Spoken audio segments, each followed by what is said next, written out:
గాయపడిన సమయాన మంచి సమరయునుల నా గాయాలు కడిగిన దేవా,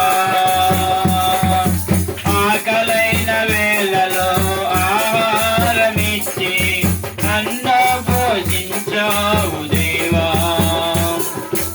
ఆకలైన వేళలో ఆహారమిచ్చి నన్ను పోషించావు దేవా.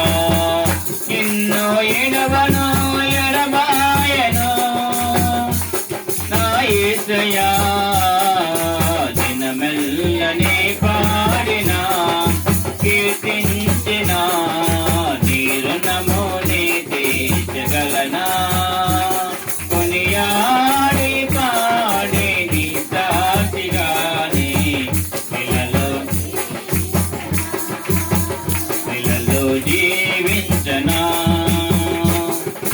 నా బలహీనతయందు నీ సిలువన మోస్తూ నిన్ను పోలి నేను నడిచిదన్, నా బలహీనతయందు నీ సిలువన మోస్తూ నిన్ను పోలి నేను నడిచిదన్. వినుకొన్న